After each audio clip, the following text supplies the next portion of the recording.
Terus terang ya, saya pernah benci sama Injil. Tapi kebencian itu bukan karena saya tahu isinya buruk, bukan. Karena saat itu ditanamkan pada diri saya untuk membencinya. Seperti saya benci salib, padahal saya nggak ngerti salib. Lucu kan? Memang lucu kalian ini. Bagaimana bisa mengimani? Kalian itu kadang-kadang ngerti enggak, bencinya udah duluan. Itu simbolik. Begitu seseorang sudah natal, lahir kembali kesadarannya, maka tubuhnya itu bercahaya. Dia bisa melihat pusat semesta dalam dirinya. Itu namanya sudah tercerahkan. Maka dalam Injil dikatakan, ya, Allah cahaya adanya. Sekali-kali tiada gelap di dalamnya. Selagi cahaya itu ada padamu, percayakan cahaya itu supaya kau menjadi anak-anak cahaya. Keren itu. Kalau ngerti. Kan kalian baca Injil juga kagak, bencinya udah duluan. Saya hatam Injil. Dan tidak ada yang salah di sana. Yang salah pikiranmu tentang Injil. Karena dari kecil sudah membencinya. Ngomong aja sembarangan. Ketika ditanya waktu pelajaran agama, kitab yang wajib diimani ada berapa? Lancar. 4 katanya. 1 Al-Quran turun sama Nabi Muhammad. 2 Injil turun sama Nabi Isa. Pertanyaan selanjutnya dari saya, bagaimana kau bisa mengimani? Punya aja enggak, baca aja tidak. Lucu kan? Memang lucu kalian ini. Bagaimana bisa mengimani? Apakah dia nabi? Ya. Kita baca di dalam Matius 21 ayat 11. Dan orang banyak itu menyahut, inilah Nabi Yesus dari Nazaret. Nabi Yesus. Dan banyak yang membuktikan dalam perjanjian baru Yesus itu nabi. Tapi nabi yang bagaimana? Bukan nabi-nabi biasa loh ini. Nabi itu apa sih? Orang yang menerima firman dari Allah untuk disampaikan pada orang lain. Jadi kalau Nabi itu adalah orang yang menerima firman. Tapi Yesus bukan orang yang menerima firman. Yesus adalah firman yang jadi orang. Sehingga kalau dia itu nabi, nabinya sepenuh-penuhnya firmannya Allah itu tidak ada kekurangan apapun menjelma di dalam diri Yesus. Berarti dia adalah nabi pamungkas, nabi terakhir, nabi yang kekal, yang tidak ada pengganti daripadanya karena dia tidak pernah mati.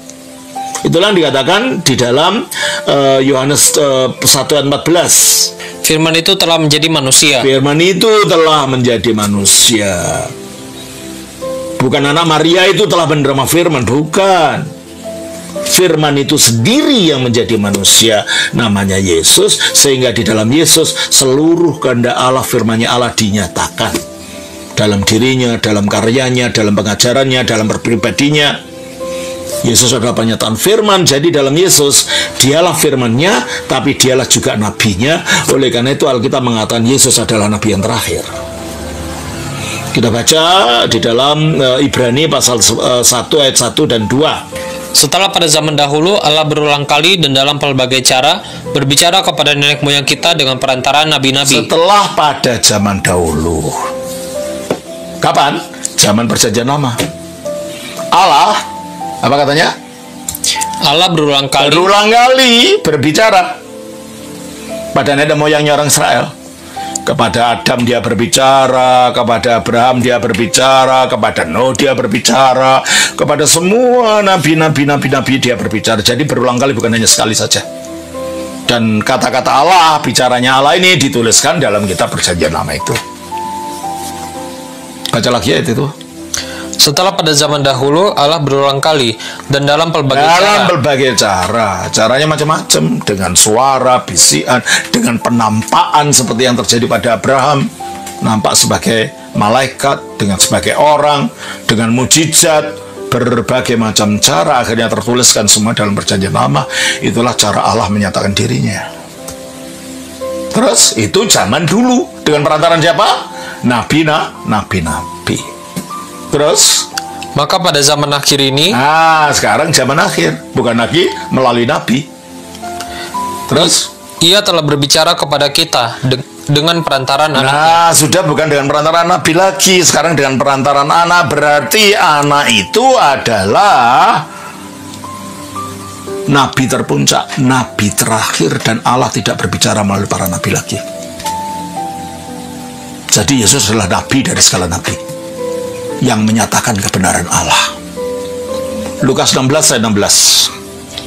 Hukum Taurat dan kitab para nabi berlaku sampai kepada zaman Yohanes, dan sejak waktu itu kerajaan Allah diberitakan. Itulah Kristus yang memberitakan kerajaan Allah. Makanya ketika dia mulai pelayanan, dia mengatakan di dalam Matius 4 ayat 17. Sejak waktu itulah Yesus memberitakan, bertobatlah, sebab kerajaan sorga sudah dekat. Ya, kerajaan Allah diberitakan sejak saat itu. Jadi kalau begitu, Yesus itulah meterai dari segala kenabian. Dia menerima meterai kenabian yang terakhir. Sudah tidak ada nabi lagi, sudah dia. Kita baca Yohanes 6 ayat 27. Bekerjalah bukan untuk makanan yang akan dapat binasa, melainkan untuk makanan yang bertahan sampai kepada hidup yang kekal, yang akan diberikan anak manusia kepadamu, sebab dialah yang disahkan oleh Bapa Allah dengan meterainya. Dia dimeteraikan, sudah selesai dalam Yesus. Kita tidak perlu nabi baru sesudah Yesus. Tidak ada nabi lagi sesudah Yesus. Dan menurut Yesus, kalau ada nabi sesudah dia, namanya nabi palsu. Kalau ada nabi sesudah dirinya, kata Yesus, namanya nabi palsu.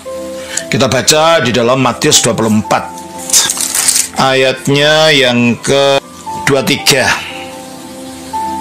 Pada waktu itu, jika orang berkata kepada kamu, lihat, Mesias ada di sini, atau Mesias ada di sana, jangan kamu percaya. Terus? Sebab Mesias-Mesias palsu dan nabi-nabi palsu akan muncul, dan mereka akan mengadakan tanda-tanda yang dahsyat dan mujizat-mujizat, sehingga sekiranya mungkin mereka menyesatkan orang-orang pilihan juga. Camkanlah, aku sudah mengatakannya terlebih dahulu kepadamu. Ya toh? Yesus mengatakan yang ada hanya nabi palsu sesudah dia, tidak ada yang lain. Karena dia adalah nabi pamungkas yang telah dimeteraikan oleh Allah. Jadi kalau begitu, Yesuslah nabi kekal, karena sebagai nabi dia sudah tidak bisa mati lagi karena dia sudah bangkit.